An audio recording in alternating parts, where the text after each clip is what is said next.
जी sir, अगर हमारे पास एक बेसिकली आपके पास ब्लॉक है जिसका कि मास दिया हुआ है कि m1 है और एक और ब्लॉक है जिसका कि मास m2 है, इसको स्पीड दिए हुए हैं e1 और इसको स्पीड दिए हुए हैं u2 और म्यू बराबर 0 स्मूथ हॉरिजॉन्टल सरफेस है। और आपके पास जो कोलिजन है उसका आपके पास दिया हुआ है कि कोफिशिएंट ऑफ द रिस्ट्रिक्शन है आपके पास e, उसका आपके पास दिया हुआ है कि कोफिशिएंट ऑफ द रिस्ट्रिक्शन है आपके पास e। और फाइनल मतलब कि स्पीड अगर आप देखिएगा तो m1 का हो गया है v1 और m2 का हो गया है आपके पास v2 और म्यू बराबर 0 स्मूथ हॉरिजॉन्टल सरफेस है। तो एक तो हम लोग बेसिकली अगर m1 और m2 इन दोनों को एक सिस्टम मान लेंगे तो कॉमन नॉर्मल के अलोंग m1 और m2 के सिस्टम पर तो कोई भी एक्सटर्नल इम्पल्सिव फोर्स नहीं लग रहा है, मतलब कि कॉमन नॉर्मल के अलोंग m1 और m2 के सिस्टम पर कोई भी एक्सटर्नल इम्पल्सिव फोर्स नहीं लग रहा है, मतलब कि कॉमन नॉर्मल के अलोंग m1 और m2 के सिस्टम पर हम लोग लीनियर मोमेंटम कंजर्वेशन लगा सकते हैं। मतलब कि कॉमन नॉर्मल के अलोंग m1 और m2 के सिस्टम पर हम लोग लीनियर मोमेंटम कंजर्वेशन लगा सकते हैं। मतलब कि कॉमन नॉर्मल के अलोंग m1 और m2 के सिस्टम पर हम लोग लीनियर मोमेंटम कंजर्वेशन लगा सकते हैं। तो वही कॉन्सेप्ट यहाँ पर लगाए हैं।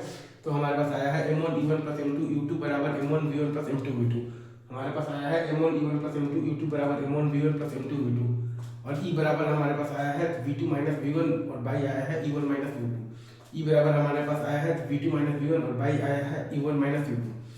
तो इन दोनों इक्वेशंस को सॉल्व करने पर v1 बराबर आ जाएगा m1 e1 plus m2 u2 minus m2 e into e1 minus u2 और बाई m1 प्लस m2 हमारे पास आ जाएगा v1 बराबर m1 e1 plus m2 u2 minus m2 e into e1 minus u2 और by आ जाएगा m1 और plus m2 और v2 बराबर हमारे पास आ जाएगा m1 e1 plus m2 u2 और plus m1 e into e1 minus u2 और बाई आ जाएगा m1 प्लस m2।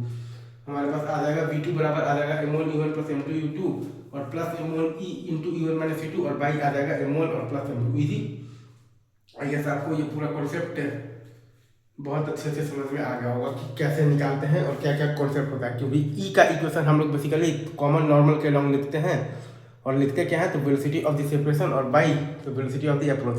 ई का इक्वेशन हम लोग कॉमन नॉर्मल के लॉन्ग लिखते हैं और लिखते क्या है वेलोसिटी ऑफ द सेपरेशन और बाई तो velocity of the approach. Easy.